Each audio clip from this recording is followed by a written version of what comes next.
Good evening, everyone. This is my channel. Welcome to my channel. I am Sudhanya Gupta. My topic is new questions and idea. The story of Buddha. Siddhartha, also known as Gautama, the founder of Buddhism, was born about 2500 years ago. This was a time of rapid change in the lives of people. As you saw in the chapter number 5, some kings in the Mahajanapadas were growing more powerful. New cities were developing, life was changing in the village as well. We will see in chapter number 9. Many thinkers were trying to understand these changes in society. They also wanted to try and find out the true meaning of life. The story of Buddha. The Buddha belonged to a small Gana known as the Sakyagana and was a Kshatriya or Kshatriya.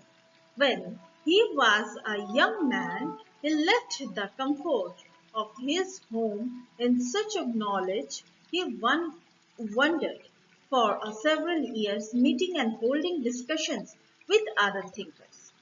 He finally decided to find his own path to realization and meditated for the days and ended up with a people tree at Bodh Gaya in Bihar, where he attained enlightenment. After that, he was known as Buddha or a wise one. He then went to Sarnath near Varanasi when he taught the first time. He spent the rest of his life traveling on foot, going from place to place, teaching people till he passed away in Kushina. The Buddha taught that life is full of suffering and unhappiness. This is the cost of our cravings and desires. Sometimes even we get what we want, we are not satisfied and want even more. The Buddha described this is thirst or tanha. He taught that this constant craving could be removed by following moderation in everything. He also taught people to be kind and respect the lives of others, including animals. He believed that the result of our actions, this is called karma, whether good or bad, affect us both in the life and the next. The Buddha taught in the language of the ordinary people, Prakrit, so that everybody could understand his message. He also encouraged people to think for themselves rather than a simple aspect. What he said let us see how he did this. The story of Kisha Gopami. Here, a famous story about Buddha. Once there was a woman named Kisha Gopami whose son has died.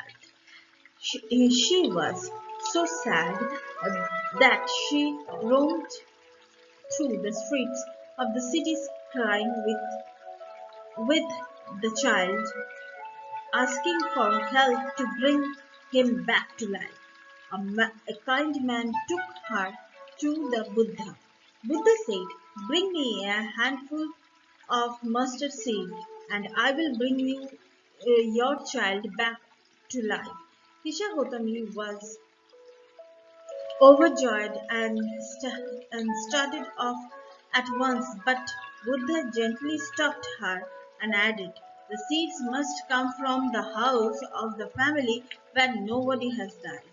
Kesha Gautami went from door to door, but wherever she went found out that someone or the other, father, mother, sister, brother, husband, wife, child, uncle, aunt, grandfather, grandmother had died.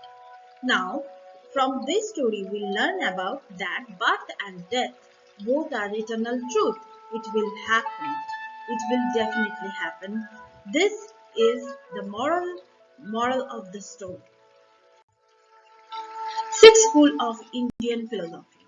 Over centuries, India's intellectual exploration of truth has come to be represented by the six systems of philosophy. These are known as Vishishta, Nyaya, Samankhya, Yoga, Purna Mimamsa, and Vedanta or Uttar Mimamsa. These six systems of philosophy are said to have been founded by the Sagas Ponada, Gautama, Kapila, Patanjali, Jainini, and Vaishya, respectively. These philosophies still guide scholar discourse in the country. German-born British Indology Friedrich Max Müller has observed that the six systems of the philosophy were developed over many generations with the contributions of them made by individual thinkers. However, today we find the underlying harmony in their understanding to truth, although they seem distinct from each other. Upanishads. Around the time that Buddha was preaching and perhaps a little earlier, other thinkers also tried to find answers to the difficult questions. Some of them wanted to know about the life after death. Others wanted to know why sacrifices should be performed. Many of these thinkers felt that there was some permanent in the universe that would last even after death. They described this and the Atma, or the individual soul of the Brahman, or the universal soul. They believed that ultimately both of Atma and the Brahman were one.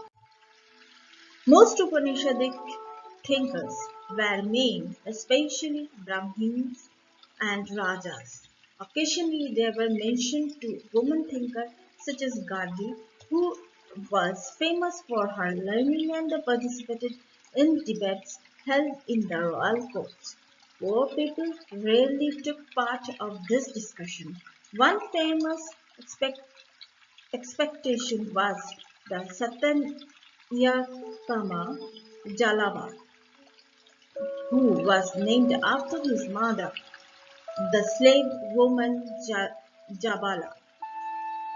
He had a deep desire to learn about the reality, was accepted as a student by a Brahmin teacher named Gautama, and because one of the best known thinkers at the time. Panini, the grammarian. This was also the time of the other scholars were at work.